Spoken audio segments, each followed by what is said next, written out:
You. This is incredible. An Ontario County nonprofit. Overlook Horizon high altitude balloons. 3, 2, 1, launch. Hey guys, Tori here from Overlook Horizon, live here. It's been a busy day today. We've had a whole lot going on. It's been a busy couple of days, actually. So we had yesterday. We tried once already to do the SpaceX CRS-18 launch and post-launch chats. That did not work out. We had a scrub yesterday for weather. That weather was pretty horrendous down there in Florida, from what I gathered from photos and videos. So we didn't have a launch yesterday. Then post-launch, we had to get ready, launch our own weather balloon this morning. That went off at 10:30 a.m. with pretty much without a hitch. We did some live video this morning. That was pretty exciting. Live in-flight video from our weather balloon. A little bit choppy. We got some things to improve on, but it's still pretty impressive. I'm pretty pumped that we were able to get live video from our weather balloon at almost 100,000 feet, which is pretty amazing. So we had that. Oh, and I completely forgot to mention that yesterday we had a hopper test that lasted about 3 seconds. The Star Hopper over in Boca Chica, Florida. Quick firing and abort. Then weather balloon this morning. Then CRS-18 launched again today, and now finally we've made it to the post-launch chat. It's been a busy couple of days here, but we're here. So thanks for joining and tuning in with us today. We're gonna give you a sort of a plan. This is kind of a new thing that we're doing here, but we're gonna replay the launch. We'll check that out. We got some guests that we're gonna bring in and chat with a little bit. And then we're going to talk about CRS-18. We're going to talk about SpaceX in general, and even some Orion and SLS chats. And so we got a lot of things going on here today. So to start it off here, let's see. I got to bring in. We were having a couple of technical difficulties before we got started here, so I've got to get some of these things back here, and then we're gonna introduce you to some guests here, but I have to move them back into the broadcast. Okay, let's see. Let's go over to here. I think everybody can hear me, so we got special guests here today. Let's see. We'll see if this works out all right. Hopefully everybody's audio is coming in. So these are two guests, which are super awesome people. I met them both at the NASA Social events. I met Sandy down at the NASA Test event over a year ago. And Chad, who doesn't have any video available, but you should hear Chad's audio. Chad's joining us audio only. But hello, guys. Are you here with me? Can you hear me all right? Yeah, I'm here. Hi, Corey. Yeah, I could hear you loud and clear. Awesome. Well, hopefully, I'm hoping everybody else can hear you guys. You guys let me know in the live chats if you're hearing them or not. And hopefully, I can hear them. So hopefully it's not just the three of us having a little chat, which is pretty much what it's going to be anyways. But hopefully for the benefit of some sort of audience. So anyways, I guess the first thing that I want to jump into is everybody says hello space nerds, says Alex Ziggyful over on YouTube. And it's pretty accurate. Yeah.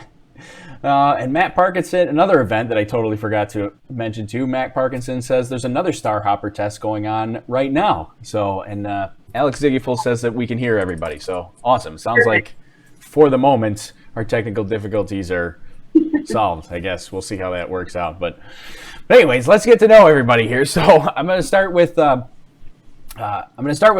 Chad, because I met Chad at the CRS-17 mission for SpaceX. So this is probably the most similar mission here today that we've had. But what I'm curious about for Chad, and see if you can tell the people, Chad, is so we met down at the NASA Social. How did you get into NASA Social, or what made you want to go to NASA Social in the first place to even get into this sort of thing?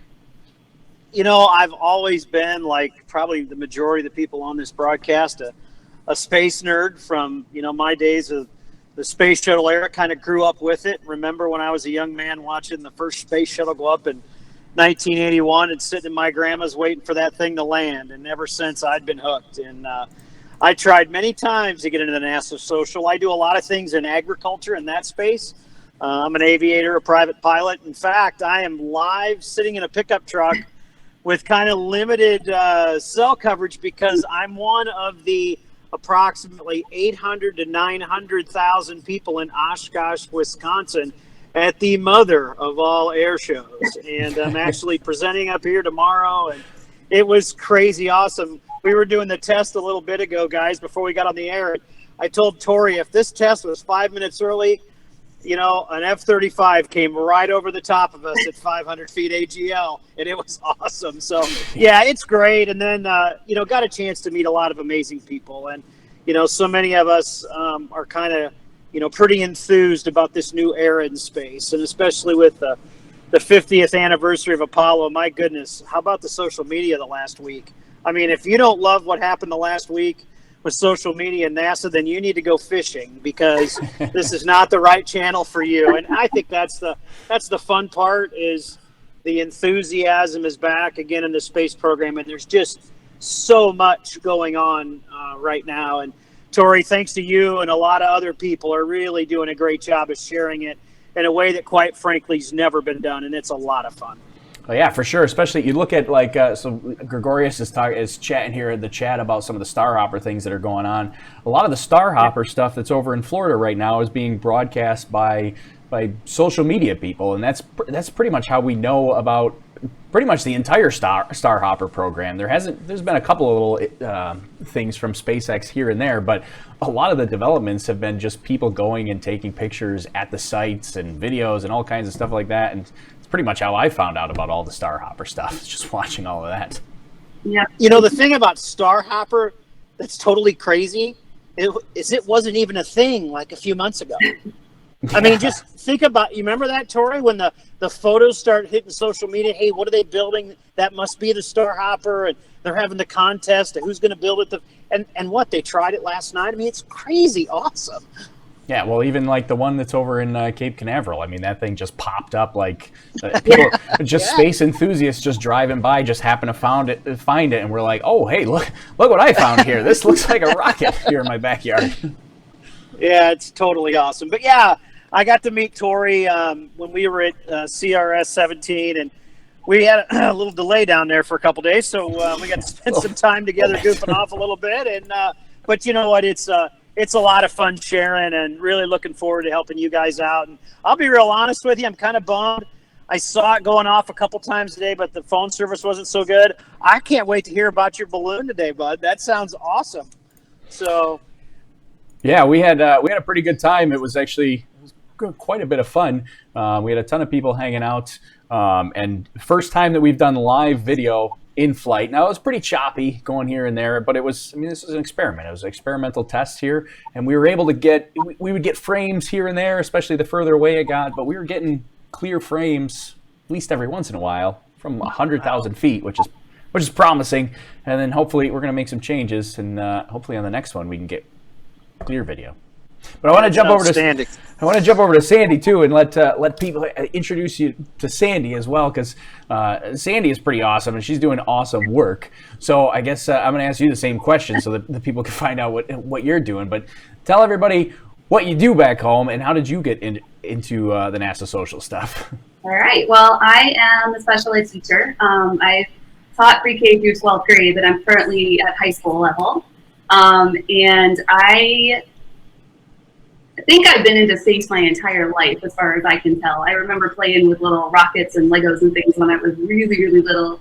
I know the big moment for me was when I was about 8 years old, and my parents took me to the Huntsville Rocket Center.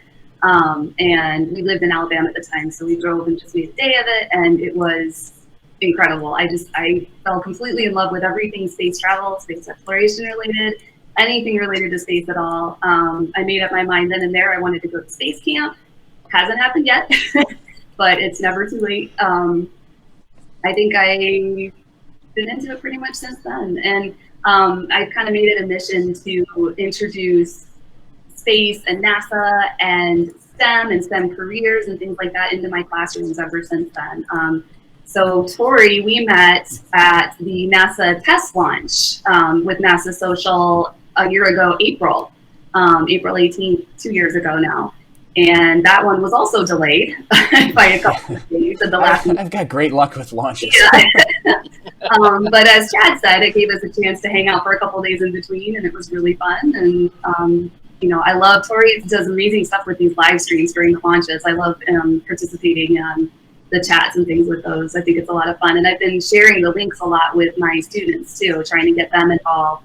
And I created a Facebook page actually for this past launch that I just went to a second NASA social for the Orion Ascent Abort 2 test in Cape Canaveral. And I set up a Facebook page for my students to join at the high school so they could follow along with the journey. And I've continued posting updates and things on that. And I'm actually going to be starting a space-themed STEM club at my school this year too.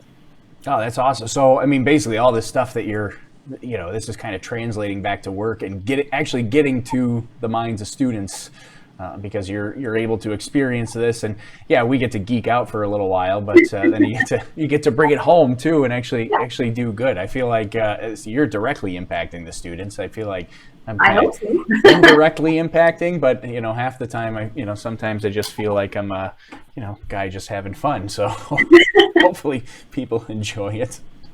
Well, I know, I hope my students are into it. I mean, they seem to be. I did kind of a presentation last year in my science classes with the whole NASA test launch and the experience that I had with that NASA social, and they seem to be really into it. I mean, they certainly seem to enjoy it. So we also did a lot of space-related STEM challenges and things like that in the classroom, and their excitement with that is what convinced me to go ahead and start a STEM club for this year, an after-school club. So that's pretty awesome. So, your STEM club and stuff like that. I mean, we talked a little while ago about trying to get maybe some balloon sats or something like that to send them up. Send an experiment or something like that up to the edge of space with them. But what other kind of stuff are you guys doing with students in like a STEM club? So it's going to be mostly space and robotics. So I'm also really into robotics, and I love using STEM robots like Wonder Workshop's Q and Anki's Vector and Cosmo and robots like that. And I had the opportunity to bring some of those into my classroom last year, and the kids went crazy over them. I mean, who doesn't like cute little robots, Yeah. So a lot of it will be that, and a lot of it then will also be space related. They love the challenges. They love competing against each other in teams. So we'll be, one of the activities we did this past year was we talked about how NASA tests and other rockets and satellites that are being launched into space right now are using origami techniques to fold and then unfold their solar panel, things like that. Like Starshade will be kind of an origami creation that will open up in space. And we saw tonight with the CRS-18 with that launch, the panels sort of opened up origami style from the payload. And so I challenged the kids to create an origami capsule and solar panels that would fit inside a cardboard tube when it was closed and then open up. That's pretty awesome. When they pulled it out. That is awesome. It was really, really fun. And so we did a lot of, we used to do a lot on Fridays, actually. That was kind of our fun Friday activity, was to do STEM challenges. And they were all space related, and the kids really got into it. They did an amazing job. They came up with stuff I never would have thought of. They're really, really incredible. I always watch those, I don't know if you've seen like the furniture and things like that like expand out and fold out in these crazy different ways. And I watch it, I'm like, how do people come up with these ideas? These are insane. But that's really, there's engineering and science involved in that kind of stuff. But to me, a lot of that is art. And I think that's why we get this push to from STEM to STEAM and things. You got to have some sort of art type background to be able to design and implement, stuff like that, because those are things of beauty. And it's a lot of it. I push the teamwork and problem solving as well, and the persistence. Like if it doesn't work at first, don't just scrap the whole thing. Look at what didn't work. Try making a new plan. Try again. Some of these students, it took several tries for them to get something that worked with some of these challenges. So it teaches them to persist and not give up, and keep staying determined to do what they need to do, because that's what NASA does, right? Right, for sure. That's right. There's plenty of failures, but they just pick up and they keep going, and then there's successes. So That's what I want my students to learn.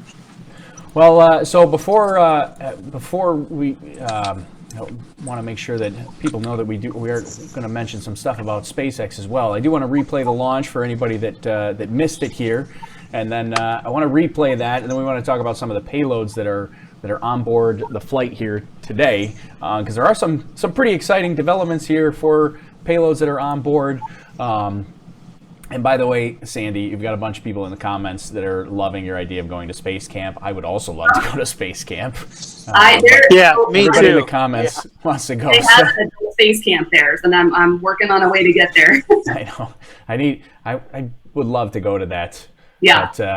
But pretty much our weather balloons is like space camp at home for me. Yeah. It's like my own personal space camp.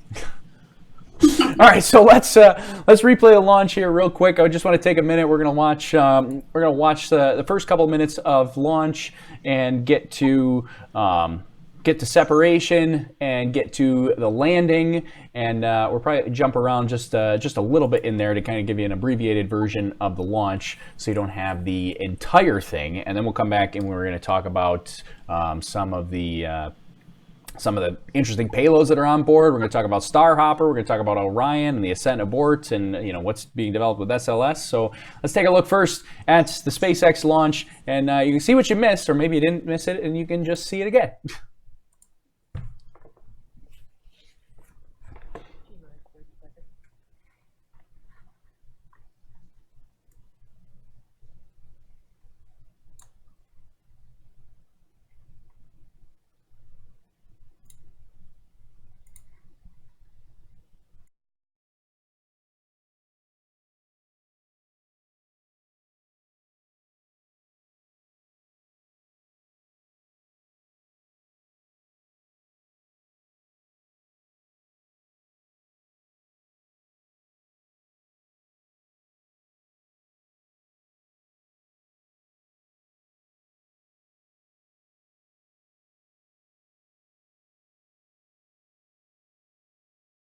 Seems like maybe you're not hearing the launch. I'm not seeing any of my audio go on, so I don't know if you're hearing the actual audio from this coming through.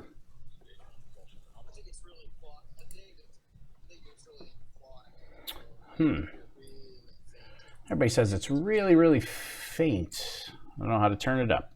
Really, really loud in my ear.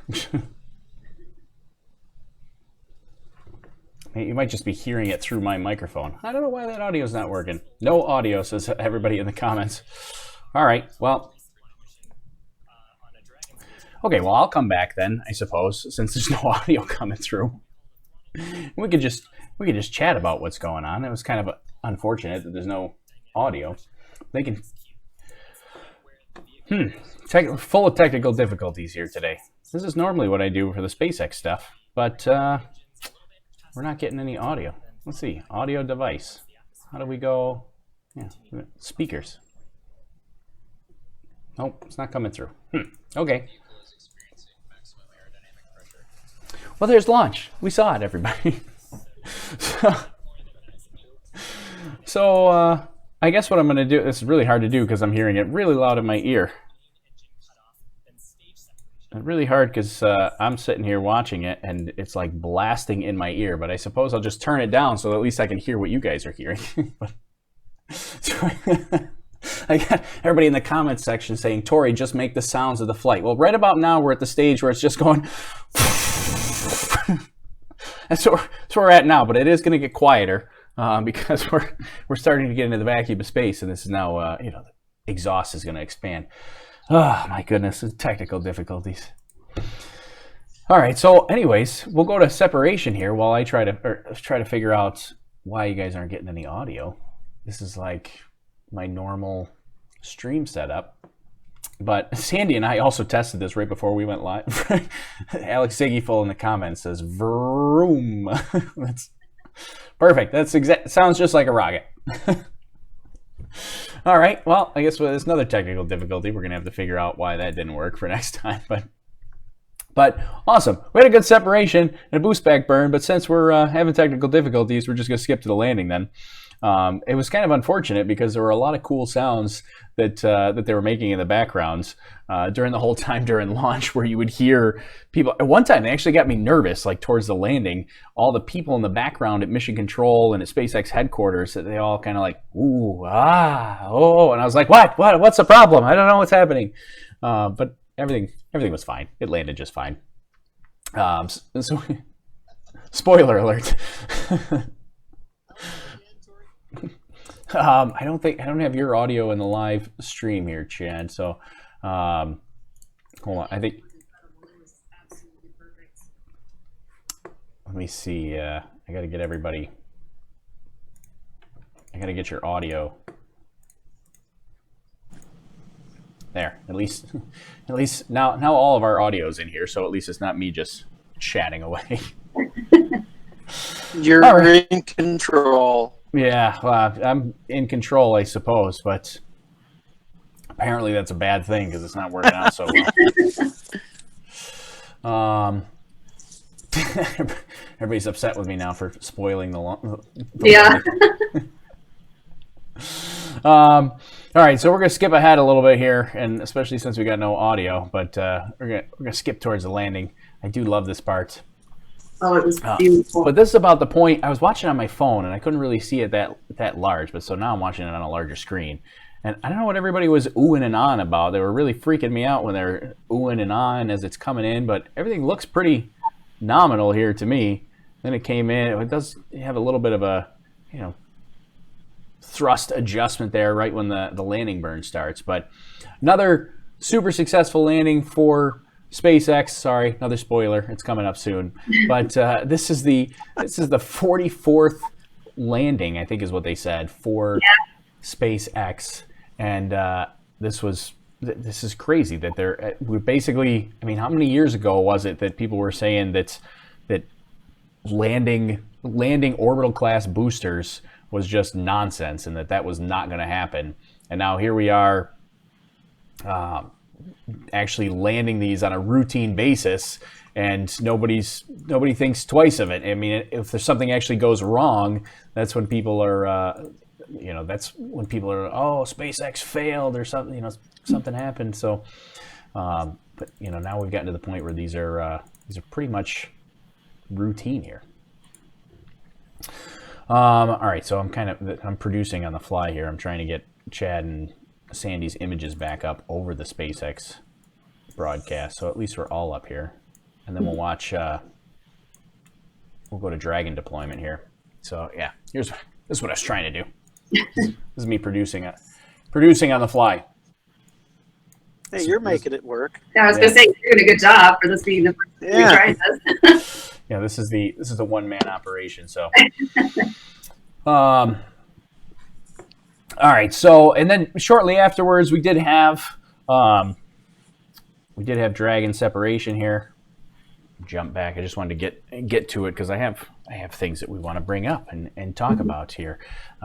Because coming out of the Dragon here, at the back end of the Dragon, so this is the trunk of the Dragon, this is the unpressurized section, and you can see right there in the unpressurized section, that is the International Docking Adapter. International Docking Adapter number 3, IDA number 3. We've got an IDA number 2 on board the International Space Station. That is what the Dragon 2 docked to during the Demo 1 mission. The IDA 3 is what the Dragon 2 could also dock to. Also, Boeing Starliner can dock to the IDA. And there was an IDA 1, but that flew on CRS-7, which did not fare so well. CRS-7 was a booster failure for SpaceX, one of the few, and that ended up in a million pieces in the ocean. So we had to build another one, and CRS-18 has now brought IDA 3 to the International Space Station here. So good news for the International Space Station. It seems like we're getting a lot closer. We've gotten a little bit of an update from SpaceX on their anomaly that they've had.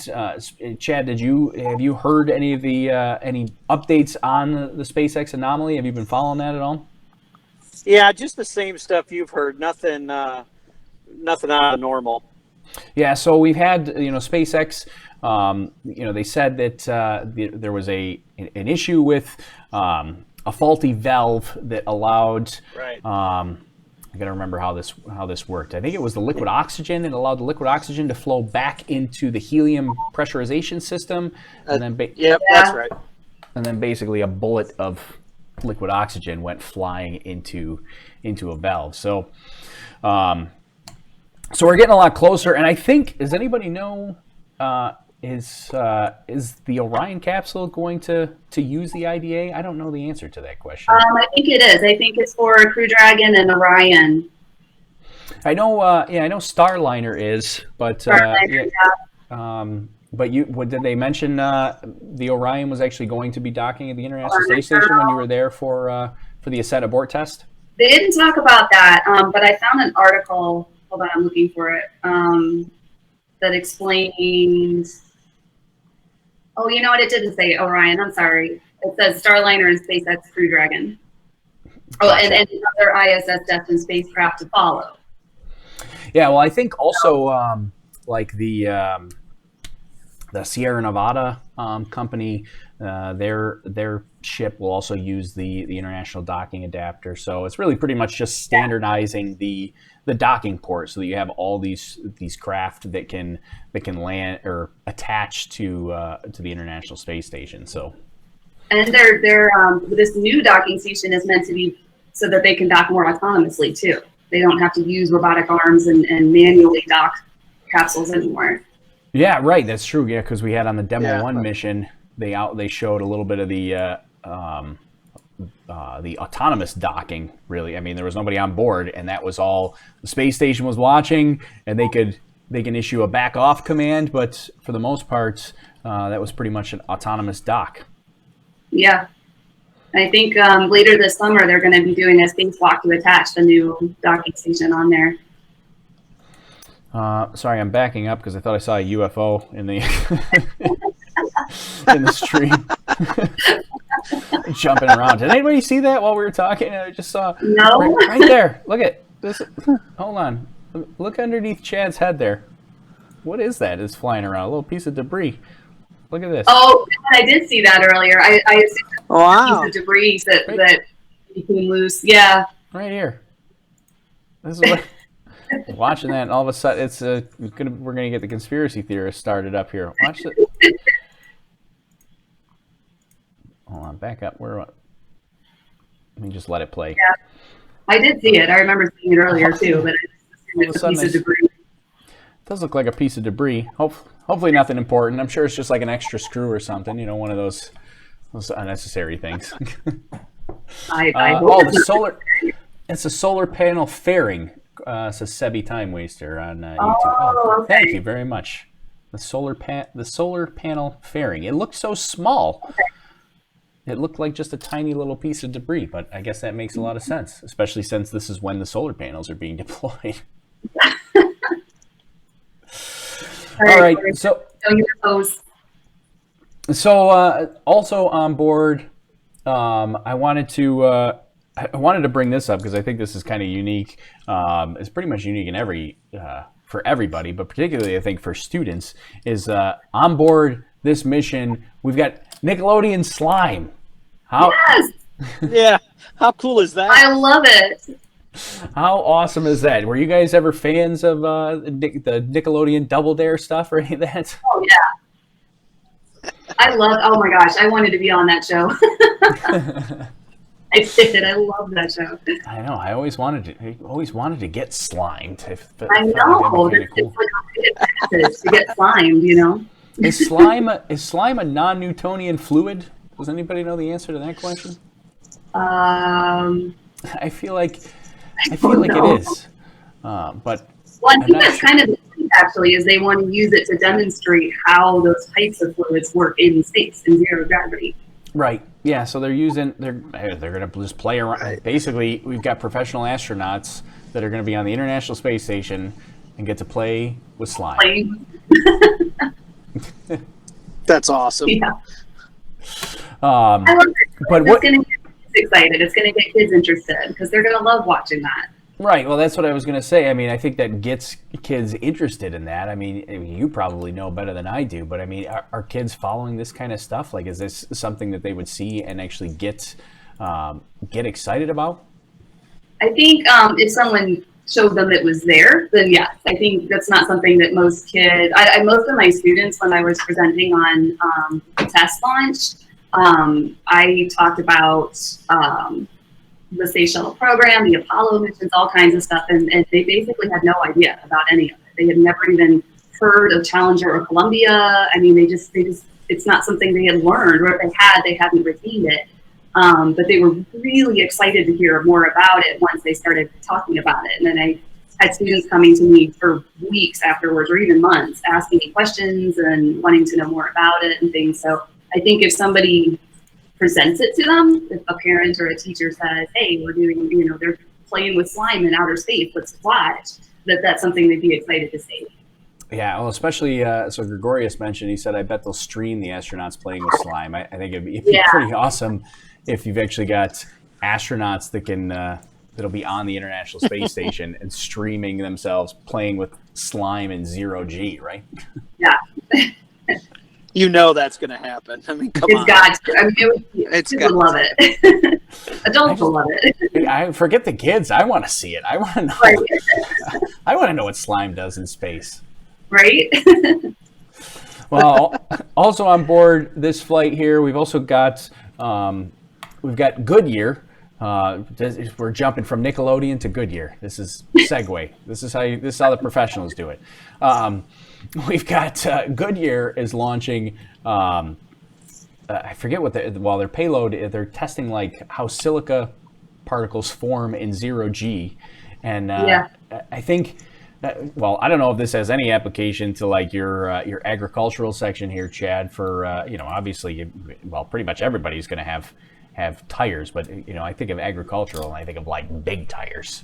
But this is going to apply to people's cars and trucks and everything else. I mean, if they can implement new tires, because they can figure out a better way to form whatever these silica particles are that they're forming.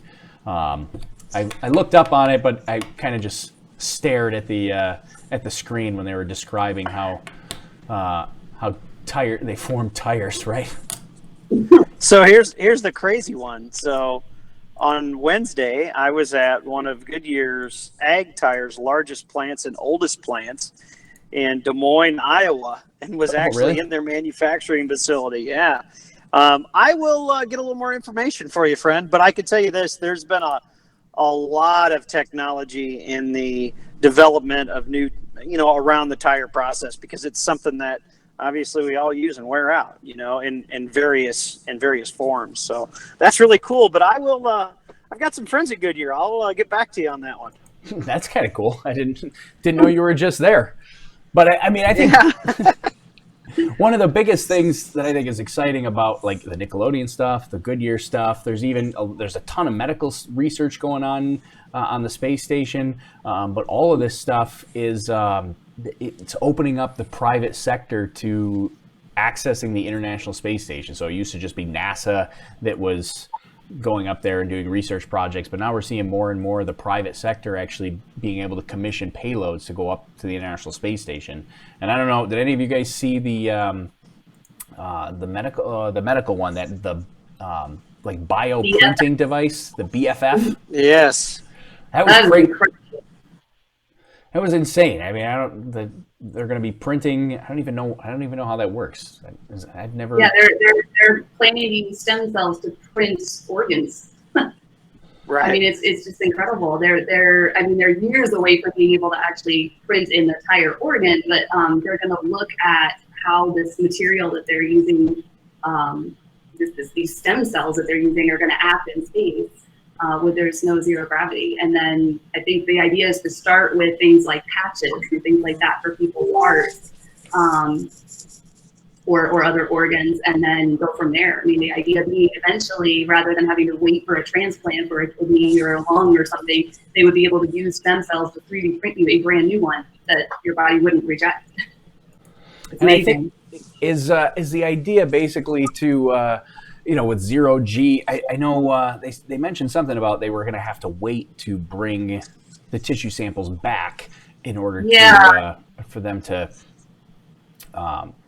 for them to mature enough that they could survive re-entry. I guess if they come back too early, that they would just be, kind of a puddle after re-entry. Yeah, the material is so fragile that if they don't, like you said, mature, I guess is a good word for it, in zero gravity, then they would just get crushed coming back into our gravity. So, right.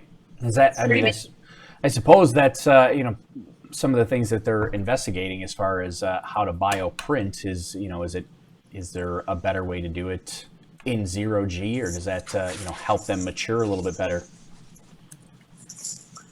Yeah, Tori, that's probably something like what we saw in 17 when we were talking to the folks that were doing the tissue chip testing. It's the same thought process of, and I met with them actually in Washington, D.C. since CRS-17 and at their labs, and oh my goodness, the testing in 0G is so much different than down here. It just accelerates the program like 100-fold, and it's pretty amazing. Yeah, it's kind of, I totally forgot about those tissue chips that we saw down there that were basically like little tubules of like kidney tissues that they kind of had a little bit of the opposite problem. They had to design those tubules to send up on a rocket so that they wouldn't crush during launch, which was kind of crazy that they're able to do that kind of thing. But when you looked at those, they were little itty bitty tiny stuff, but it was pretty cool stuff, right? Oh, it was crazy. And then the more you learned about it, it was kind of overwhelming, quite honestly. I mean, it was really neat stuff. Yeah, and I've got I followed along with them for a while. I thought those were going to stay on the space station for a long time, but they actually came back with Dragon in June. They came when it they came did back down, right? Yes. Yeah, and they had a whole team of people waiting for him too. It was crazy. Yeah, that was pretty neat. They all sounded pretty excited, waiting for the tissue chips to come back. Everybody was just anxious to get their hands on them and see how they performed. Yeah, it was pretty neat. Tori, I'm going to message you over the video I shot when the interview I did with them in Washington, D.C. It's on YouTube, and it's really cool. I'll send that to you, and that way you can share it with your guys. It's pretty neat. Oh yeah, sure, that'd be cool. I didn't know you got to meet with them again down in Washington. That's pretty neat. Yeah, it was really, got to go to their office, and yeah, it was really cool. Awesome. There's a comment here from Space TV. Says, how would a lava lamp work on the ISS? A lava lamp? That's a good question. I would actually really like to know that. Yeah, I would like to know the answer to that too. I don't know how a lava lamp works on Earth. No, I don't either. It's just magic in a bottle, I think, right? Well, yeah, I don't know exactly. That would be very interesting, though. That would be an experiment. Gregoria says, in the good old days, they used scaffolding in the shape of the organ, and then they seed it with stem cells. The cells then grow to form the organ as it permeates the scaffold. That sounds crazy complicated, but it sounds like something we need. So it makes sense. So Sebi Time Waster says it makes sense that in 0G they don't need the scaffold. I suppose that makes sense. Yeah. Oh, and Sebi wants me. Can you paste it here? Says Sebi Time Waster. Are you talking about Chad's YouTube link?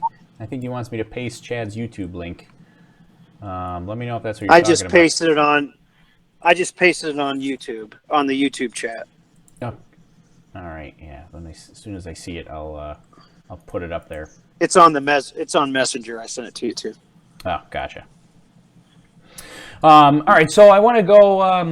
I wanted to ask because we kind of glazed over it a little bit, but so we've got the SpaceX launch that happens today. This is going to stay up at the space station for about a month, and then it will come back. I don't know. Are those tissue samples from the BFF stuff coming back in a month, or are we talking like many months? Anybody know? I don't know. I know the capsule's coming back with experiments on it, but I don't know if that's one of the ones coming back that quickly. I'm not sure how long that's going to take. Yeah, I got the sense that it was going to be up there for a couple of months before they were going to be sending anything back. I imagine they got to incubate that for a little while. Yeah, I don't know. Now people are explaining, Alex Iggy's telling me how the lava lamp works, which is fascinating because I've never thought twice about how a lava lamp works. It's kind of awesome, actually. It would be very interesting. But so I did want to talk about, so you, we kind of glazed over it a little bit, but Sandy went to the Orion Ascent Abort. Second NASA social for Sandy. Went to the Orion Ascent Abort test. What, did you get any sort of insider info on where, are we done? Are they done with it yet? Is it ready to launch? Like where are we with the Orion capsule? No, I actually just saw on Twitter, I think yesterday or the day before, that the capsule is virtually done being built, the actual Orion capsule. What we saw, it was actually the Ascent Abort 2 test. The first one they did back in 2010, and it was the launch pad abort. So it didn't actually launch at all or go up. It was aborted on the launch pad, and that one was successful. And the one that I just saw last month was the second test, where it launched on a single booster. And about 55 seconds later, they hit abort, and it separated up in the atmosphere, or up in the air, and came down in 3 pieces. There was the abort test piece itself, and then the test Orion capsule. It wasn't the real Orion; it was a mock-up of it with the same weight and size and things like that. And then the booster. And we got to. I was telling Tori the other day. Actually, it was almost like getting to see 2 launches or 2 experiences, because we got to watch something launch. And then a minute later, we got to see like the separation in the sky and saw all the pieces come down. It was really amazing.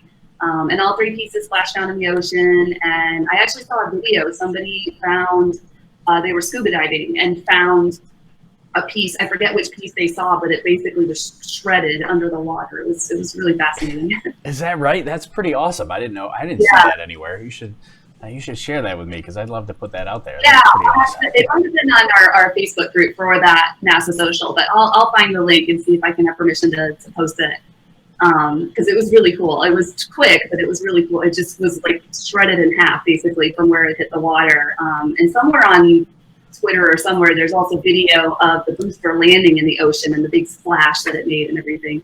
Right.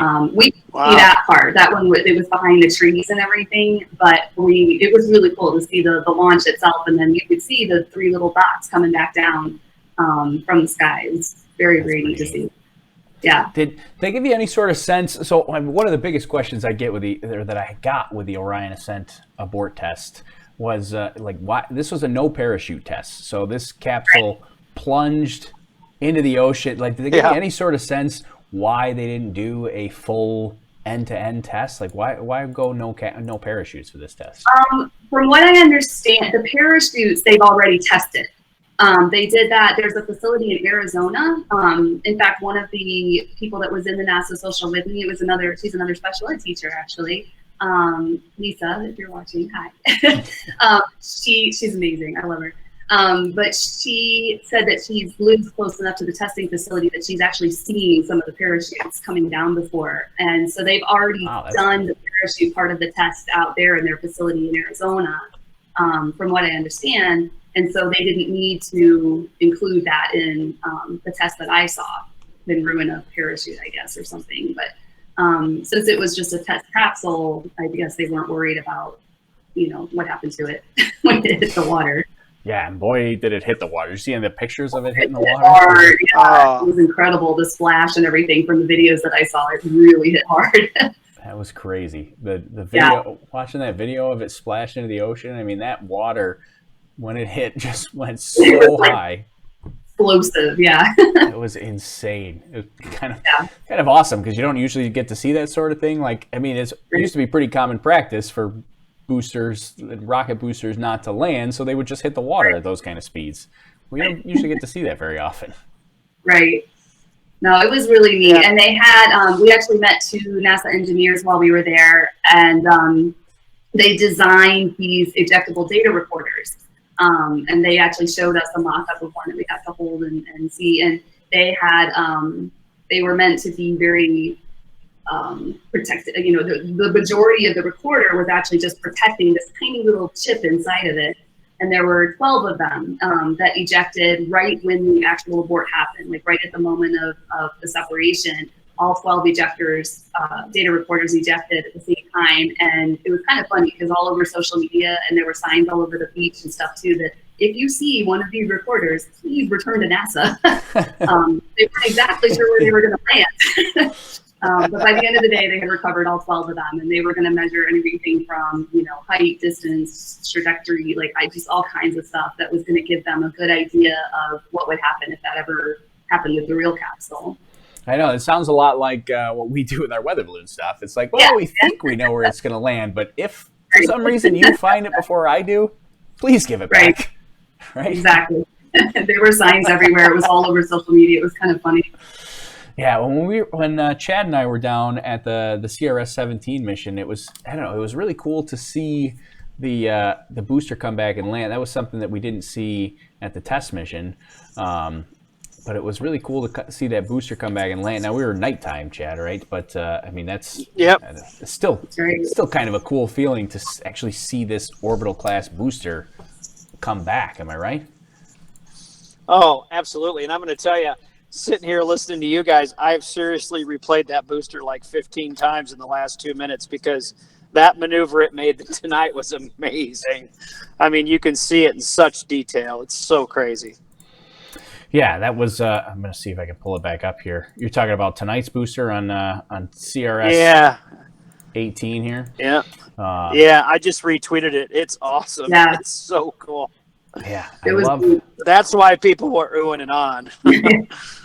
I know. That's probably one of my favorite parts of the landing the launch in general is seeing the landing that SpaceX does. I think that's one of the things that gets people excited about watching SpaceX missions is because they're able to see the technology in action. I mean, yeah, it's cool to see a rocket launch, but you're seeing so much technology in action here between the grid fins and the landing legs and the engine burns, and it's just crazy to see this happen here. I mean, watching it come through the atmosphere, and then you can see it make that thrust, the little correction there to get itself pointed in the right direction, the angle that it takes to completely change and basically head right down to this landing pad, and this is completely autonomous.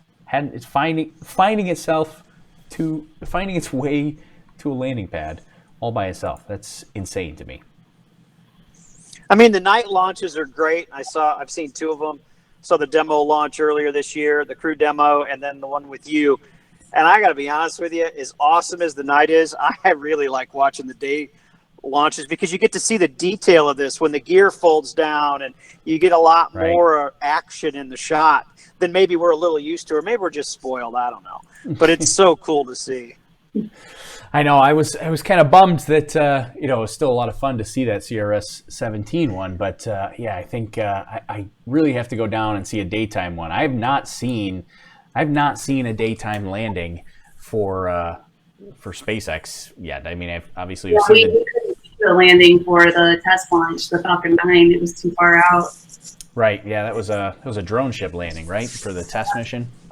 Yep. I remember somebody had it up on their phone, and you could see it that way, but we were too far out, or the drone ship was too far out for us to be able to see it in person, unfortunately. Right. Yeah. Well, these return to launch site landings are pretty awesome. And just look at the grid fins. Look how active they are and changing direction. It's insane to me. Incidental. And you ever seen those grid fins to scale? Like, those grid fins are enormous. Yeah. And they just look like they're moving around effortlessly. That's the other thing that, you and I've talked about it, Tori, we missed, is like when the booster landed on the remote ship and it coming back into port. Oh my gosh, how awesome would it be to sit there and watch it come back in? You know what I mean? We've got to do this again soon. I mean, we just got to go do it again. I know. I would love to do it. I want to go hit space camp first with Sandy, and then we're going to go to another mission here, I think. I found out Huntsville has a space camp on my 39th birthday this year, so I've made it my mission to get there. Outstanding. I'm not going to lie. I went and looked it up too, Sandy, after I saw your comments the other day. Yeah. I did too. I totally went and looked it all up too. Oh, yeah. There's 2 different ones. Yeah, there's an advanced one. Yeah, I saw that. Oh, there's a 3-day one on the weekend of my birthday. I would be the happiest person on earth. or beyond. Yeah, I was ready. I was looking up costs. I was trying to figure it out. Yep. I was into it. I'm going. I think we all were. Yeah, I'm ready to go. Yeah, we'll see. I started a fundraiser, so we'll see. Well, because what I want to do is take the experience back to my students, just like with the NASA social experiences. I want to be able, I would create another Facebook group, I want to share the experience with them to get them excited about it. But also, from what I've seen, a lot of the space camp experiences revolve around simulations. Docking the Orion to the International Space Station and things like that. And most people from the different videos I've seen and all, they fail because we're not actually astronauts, right? Yeah, I've never really thought about that. Yeah. You get back in the simulator though, you try again. I mean, you think about, I mentioned to my students that we watched Apollo 13 at the end of the year, right, the last couple of days before finals. And we talked about how they went in the simulator, they simulated hundreds and hundreds of times something that took all of 30 seconds in real life once they got to space. But that's the idea. You don't give up. You fail. You just keep going, and that's what I want to teach my students. So. Yeah, I think that's a really important concept. I mean, I watched. I don't know if you guys follow Joe Bernard on Twitter, but Joe Bernard is an amateur rocket enthusiast that is attempting to land model rockets. He's built his own thrust vector control system, and he can, he's pretty much there where he can land these model rockets. But I watched one of his streams. He did a launch stream maybe 2 weeks ago or so, and he had a very public failure. So he did this stream for an hour or two, and it went to go launch, and I think the rocket just tipped over or something, and he was getting so many hateful comments because of this failure that he had. But I mean, I think that's an important concept, that failure is part of the process here. You want to try stuff and experiment with it, and you don't have to succeed every time. You try it, fail. It was kind of some of the stuff that we did with our weather balloon flight today. I mean, doing that live video, I was not 100% certain that wasn't going to fail 5 seconds after I let it go. There's a quote here. I just pulled it up. It's Elon Musk says, "There's a silly notion that failure is not an option at NASA. Failure is an option here. If things are not failing, you're not innovating enough."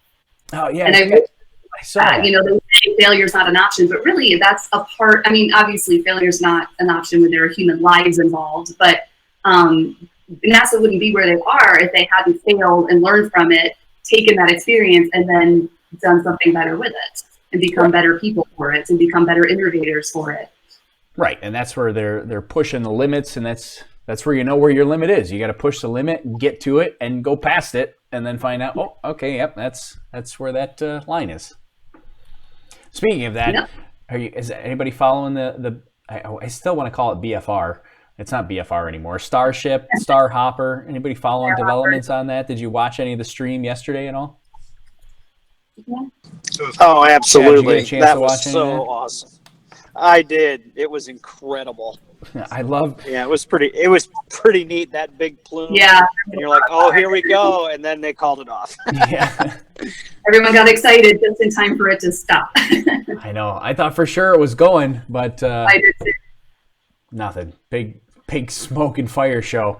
But even that's still pretty cool. But that's they're testing and iterating, and they're going tonight. I mean, I'm expecting a test tonight of the Star Hopper. They still have not done their 20-meter hop, so they want to try to do that.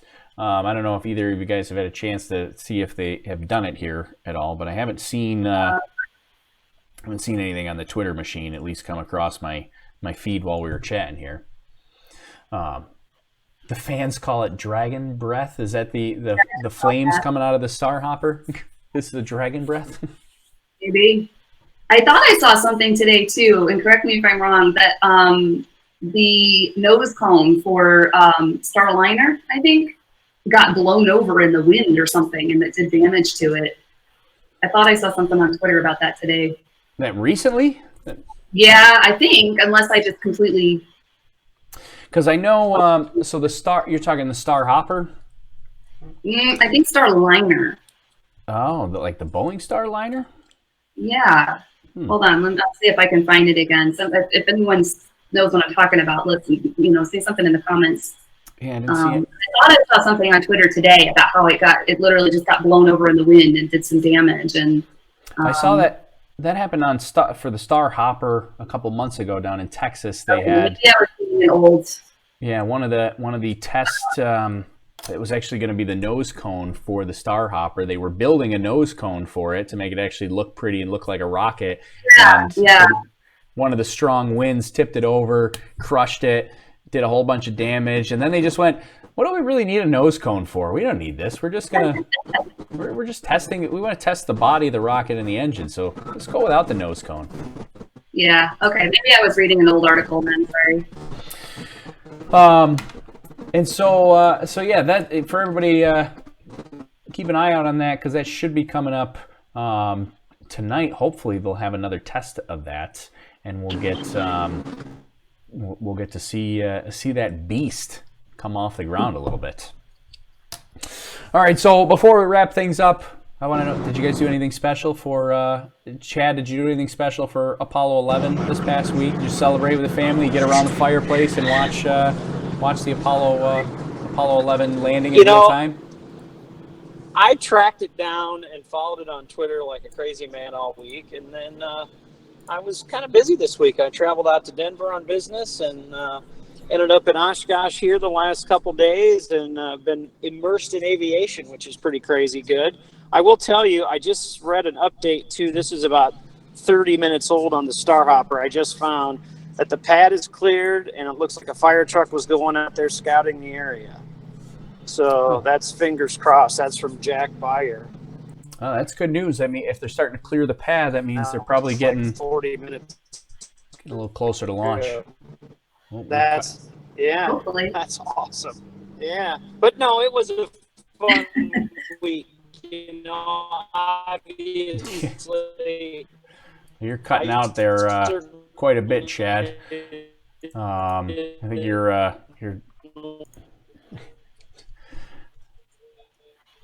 think we lost Chad. He's cutting out quite a bit, so I pulled his audio out.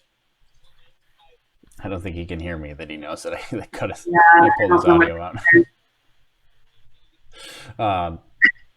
Well, how about you, Sandy? Did you do anything special for the Apollo 11 stuff last week? Did you do anything with your students or anything like that? Yeah, actually we did. I'm teaching summer school right now. I have middle school special ed students, and we did a whole week of space themed crafts and activities and things like that. I showed them, sort of did a little presentation of my NASA social experience from just a few weeks ago. And I showed them video. Actually, their favorite video wasn't of the launch. I thought for sure they'd be excited about the launch itself. What they liked was my video of walking up to and underneath one of the NASA crawlers. I saw that. That was awesome. I was super jealous about that, by the way. Yeah, when we went for the test launch, we got to see one as we drove past it on a bus. But this time we actually got to get out and go underneath the crawler and walk around and touch it and explore it from underneath and take pictures. And we got to meet some of the crawler drivers too and talk to them. It was absolutely incredible. But it was funny that was the video my students liked the most. But we did some little crafts and things like that, and we made a moon snack one day for snack time out of rice cakes and things. And of course, I followed on social media, throughout the entire week, and was interacting with NASA and all different kinds of stuff on social media too. So I wish I could have actually gone to an event somewhere, but I, had work and things I had to do here. Well, I had work as well, but I pretty much brought the event to work. I pretty much forced I forced everybody at work to watch and listen to the Apollo 11 launch, all the mission control audio. I was making them watch or get into everything. I mean, they were pretty much forced to go into the Apollo 11 stuff, whether they liked it or not. I had mission control audio playing from Tuesday all the way until this past Wednesday. If you walked into my office, you were hearing Apollo 11 mission control. And I pretty much had that going on all week. It was a lot of fun for me. I'm sure the people that sit next to me were probably annoyed at some point. But I also wore a NASA shirt every single day. I had a different NASA shirt every day. So big celebration for me. Maybe not so much for everybody else. Well, I loved, actually, I just saw a comment that thanking you for all your Apollo 11 postings as the mission unfolded, and I was going to say the same thing. It was really cool that you posted live updates of what was happening 50 years ago to the day. And there were a couple of Twitter pages, Twitter accounts created for that too, that were really cool to follow, that had, live updates of what was happening 50 years ago to that second. But that was really neat to follow along with. I really enjoyed that.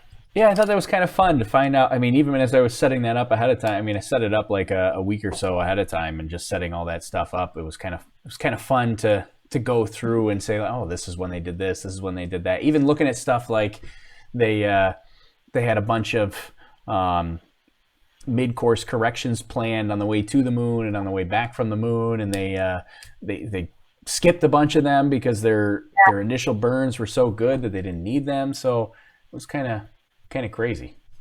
I think. Yeah, it was interesting. Oh, go ahead. No, I was just going to see if Chad was back. I think we might have lost him. He chatted there for a minute, but I think we lost him completely now. Yeah, he says, sorry, guys, dropped internet. Bummer. Yeah. We lost him. All right. Well, oh, I hear audio again. Is he back? No. Hey, Oh, he's back. He made it. Oh, for a second. Oh, okay. All right. Well, yeah. Sorry, I had to cut your audio off there for a second, Chad, because you were it just turned into a whole bunch of noise when your internet there dropped.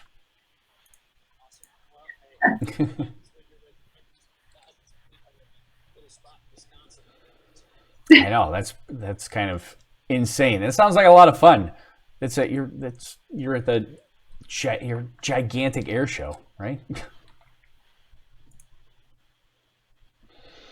Well, I think I don't know if you can still hear me or not, but I think we're probably going to wrap things up here. Hopefully, oh, he's coming. Oh, there you are. Well, he said they can't hear Chad, but BT dubs. I don't know if he might still be muted in my my thing here, or maybe he's just not coming through. Enough. Okay. All right. Well, I appreciate everybody. Appreciate everybody hanging out. Thanks to you guys for joining me here today, talking some space for a little bit. We covered a whole bunch of topics, dabbled here and there, and got to play with our broadcast stuff and see if we can make it work. Obviously, we can't make it completely work because where's the fun in that? It wasn't completely flawless, but I appreciate you guys being here anyways. I was going to ask Chad, but it sounds like his audio's out, but I guess I'll at least ask Sandy. So if people want to find you on social media or anything, or follow along with you and see what kind of cool stuff you're doing in your STEM clubs, where can they find you? On Twitter, it's Sandra_Athey, Athey, and I think that's in the comments of the video as well. On Instagram, I have 2 accounts. My personal one is Running in the Autumn Rain, and then I have a teacher account as well that's called Care, Create, Teach, and I actually have blogs at both of those accounts as well. And the teacher one in particular, I've started talking more about the robotics that I'm using in the classrooms and things like that. So you can follow me there. That's awesome. Well, I think I don't think Chad's with us anymore. Yeah. His audio's kind of in and out here. But Chad, if you're there, I'll give you one chance, or I'll just plug it for you. But if you're there, where can people find you? Yeah. Can you hear me now? Oh yeah, we hear you. You're with us, I think. Hey, I got a website. You can go to colbyagtech.com, or on Twitter, the Chad Colby. That's the 2 best places to find me. Tori, just in case I don't lose you, big thanks to you and Sandy, and what a fun night, and look forward to doing a little more fun geek out space stuff in the future as well.